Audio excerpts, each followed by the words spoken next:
నమస్తే, welcome to our channel. YCP అధినేత YS Jaganmohan Reddy media ముందే అధికారంలోకి వచ్చిన తర్వాత మేము జైల్లో పెడతామంటూ బెదిరింపు ధోరణులకు పాల్పడడానికి కానివ్వండి, మరి యోగాంధ్ర పైన చేసినటువంటి కామెంట్స్ కానివ్వండి, మరి ఎంతకాలం కూటమి కూడా ఈ ఫేక్ ప్రచారాలను ఆయన చేసేటువంటి కామెంట్స్ని భరిస్తుంది, బురద కడుక్కుంటుంది? అసలు ఏం జరగబోతుంది? ఆయనపై చర్యలు ఉండవా? తెలుసుకునే ప్రయత్నం చేద్దాం. దీన్ని విశ్లేషించడానికి మనతో పాటుగా ఉన్నారు టీడీపీ యాక్టివిస్ట్ శశి గారు. నమస్తే అండి. నమస్తే. జగన్మోహన్ రెడ్డి గారు యోగాంధ్ర గురించి కొన్ని కీలక కామెంట్స్ చేశారు. మరి 330 కోట్లు ఖర్చు పెట్టి యోగాంధ్రను నిర్వహించారు అంటే ఆయన డైరెక్ట్ గా మోడీ గారికి సవాల్ విసురుతున్నారా, లేదంటే మోడీ గారి పైన అభియోగాలు చేస్తున్నారా? అసలు ఏంటి? అసలు యోగాంధ్ర ఏ విధంగా జరిగింది? ఆయన చేసేటువంటి కామెంట్స్ ని ఏ విధంగా చూడాలి? ఒకటండి, ఫస్ట్ అందరూ క్లారిటీ రావాల్సింది ఏంటంటే, యోగాంధ్ర అనేది సెంట్రల్ గవర్నమెంట్ ఈవెంట్. దాన్ని స్టేట్ గవర్నమెంట్ ఆర్గనైజ్ చేసింది. దీనికి అక్షరాల 60 కోట్ల రూపాయలు అయింది. ఇది కేంద్ర ప్రభుత్వం రీయింబర్స్ చేసింది. ఓకేనా అండి? ఇది క్లారిటీగా ప్రతి ఒక్కరు తెలుసుకోవాల్సిన విషయం. దీంట్లో కేంద్ర ప్రభుత్వం ఆ రోజు ఆర్గనైజ్ చేయాలంటే చంద్రబాబు నాయుడు గారు మేము ఆర్గనైజ్ చేస్తామని చెప్పారు. ఆ విధంగా ఒక ఇనిషియేట్ తీసుకొని ఆర్గనైజ్ చేశారు. దాంట్లో గిన్నిస్ రికార్డు, 1 కోటి మంది ఆ రోజు ఒకేసారి పార్టిసిపేట్ చేయడం అనేది గిన్నిస్ రికార్డు. ఇది ఆ రోజు ప్రపంచం అంతా ఒక్కసారిగా మన వైపు చూడడం జరిగింది, మన వైజాగ్ వైపు. మీరు చూసుకుంటే ఆ వైజాగ్లో ఆ ఈవెంట్ జరిగిన కరెక్ట్గా ఒక 5-6 నెలలకి వైజాగ్ ఏదొచ్చింది కంపెనీ? Google data centre. అంటే ఆ రోజు ఆ ఈవెంట్ ఇంటర్నేషనల్ యోగా డే ఆ రోజు అక్కడ ఆర్గనైజ్ చేయడం వల్ల భారతదేశమే కాదు ప్రపంచం అంతా వైజాగ్ వైపు చూసింది. ఆ రోజు నుంచి వైజాగ్ వైపు అనేక మంది చూపు పడడం జరిగింది. అప్పుడు మన నాయకులు ఇక్కడ ఉండేవాళ్ళు ప్రోయాక్టివ్గా ఉంటారు కాబట్టి ఇక్కడ వైజాగ్ను ఒక ఐటీ హబ్గా మనం మార్చాలనుకుని మన లక్ష్యాలని వీటన్నింటిని ప్రపంచం ముందు పెట్టడంతో ప్రపంచ స్థాయి కంపెనీలు ఇక్కడికి రావడం జరిగింది. టీసీఎస్ కావచ్చు, కాగ్నిజెంట్ కావచ్చు, అదేవిధంగా అనేక కంపెనీలు ఇక్కడికి రావడం జరిగింది. వచ్చిన తర్వాత ఏ విధంగా వైజాగ్ రూపురేఖలు మారాయో చూస్తున్నాం. నేడు ఒక వైజాగ్ చుట్టుపక్కల ఉత్తరాంధ్ర మొత్తం, నాట్ ఓన్లీ వైజాగ్, ఉత్తరాంధ్ర మొత్తం ఏ విధంగా డెవలప్ అవుతుందో చూస్తున్నాం. వీఆర్ వైజాగ్ ఎకనామిక్ రీజన్ అని చెప్పి మనం ఒకటి పెట్టి దాంట్లో 9 జిల్లాలని దాదాపుగా ఈ విభజిత జిల్లాలను పెట్టి ఏ విధంగా చేస్తూ ఉన్నామని చూస్తున్నాం. ఆ ఒకే ఈవెంట్ వల్ల వైజాగ్ రూపురేఖలు ఏ విధంగా మారాయి, ఆ తర్వాత జరిగిన ఇన్సిడెంట్స్ అన్నీ మనం చూసుకుంటే అర్థమవుతుంది. ఆ రోజు ఇక్కడ ఈవెంట్ ఆర్గనైజ్ చేయడానికి మెయిన్ ఉద్దేశం ఏంటి? మన సిటీ యొక్క నేమ్ బ్రాండింగ్ అనేది ప్రపంచం అంతా తెలియాలని ఆ రోజు ఇనిషియేట్ చేసుకున్నాం. దీనికి కేంద్ర ప్రభుత్వం మనం ఏం చేసాం? జస్ట్ ఆర్గనైజ్ చేసాం, మనం మంచి పేరు తెచ్చుకున్నాం, దాంతో మన పేరంతా బ్రాండింగ్ వచ్చింది. అప్పుడు మనకి ఈజీ అయింది మన ప్రమోషన్స్కి.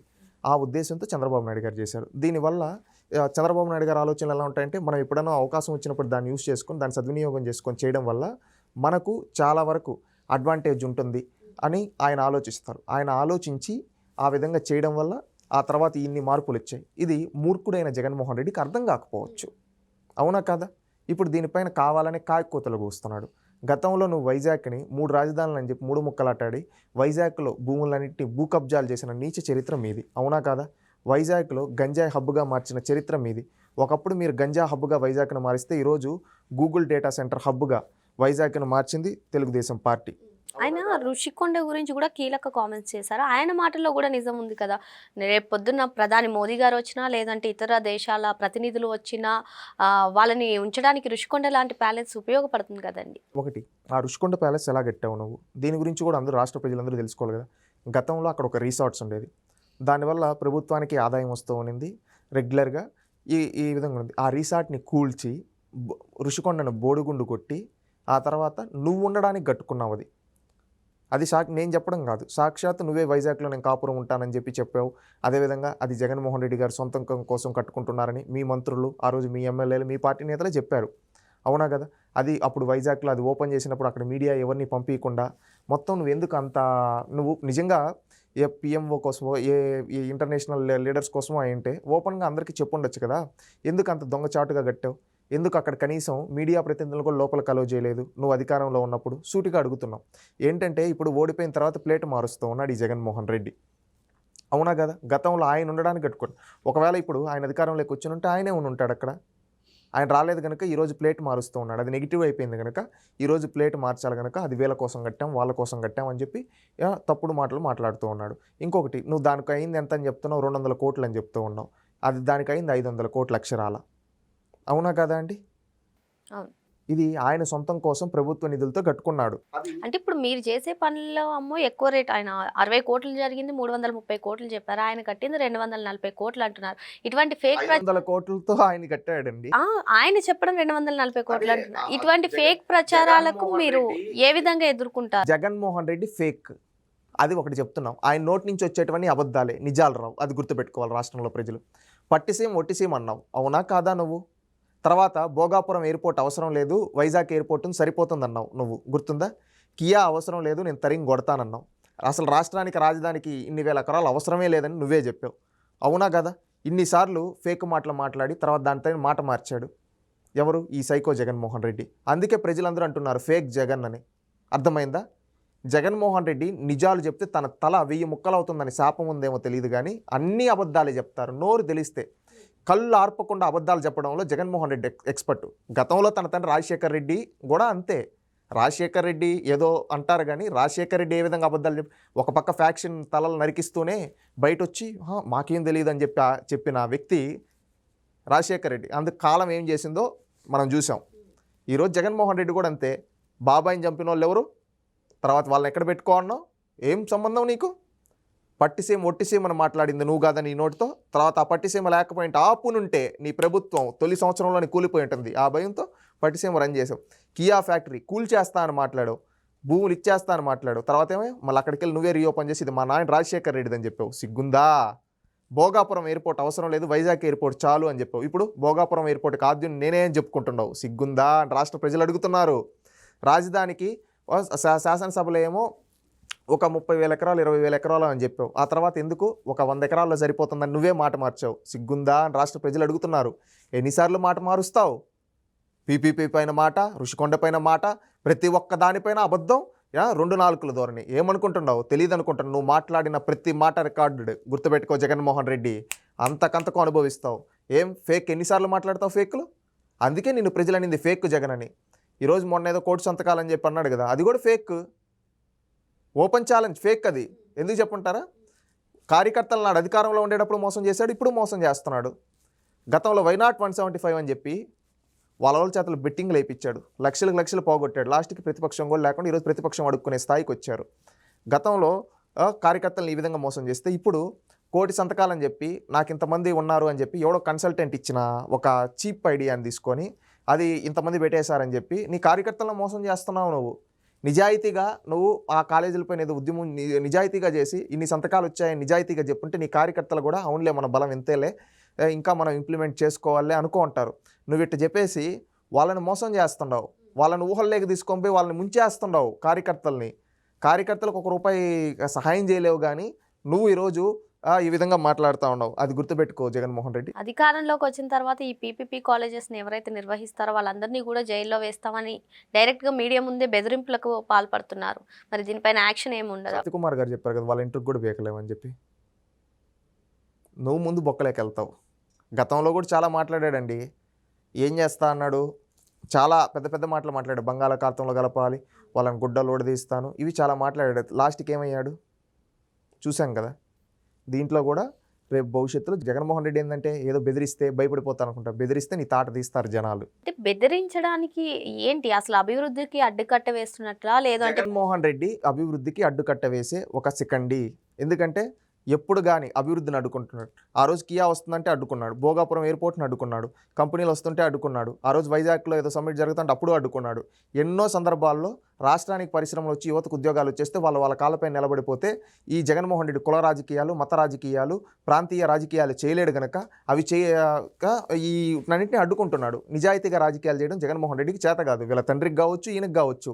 రాజశేఖర్ రెడ్డి ఫస్ట్ టైం ముఖ్యమంత్రి అయినప్పుడు ఏదో పెద్ద పొడి చేసేయాలంటారు కదా, ఆ రోజు చంద్రబాబు నాయుడు గారి పైన అనేక విష ప్రచారాలు చేసి 5-6 పార్టీలను కలుపుకుంటే రాజశేఖర్ రెడ్డి ముఖ్యమంత్రి అయ్యాడు. రెండోసారి తెలుగుదేశం పార్టీ వాళ్ళని చీల్చి ఈ విధంగా 5-6 మందితో ఈయనే డబ్బులు ఇచ్చి పార్టీలు పెట్టించి 5-6 మందితో పార్టీలు పెట్టించి ఈ విధంగా వాళ్ళతో చంద్రబాబు నాయుడు గారి పని చేసి అప్పుడు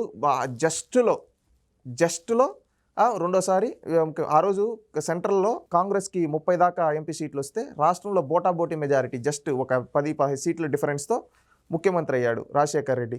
ఆ విధంగా అయ్యాడే కానీ రాజశేఖర రెడ్డి ఏం మంచి చేసి అవ్వలేదు 2 సార్లు.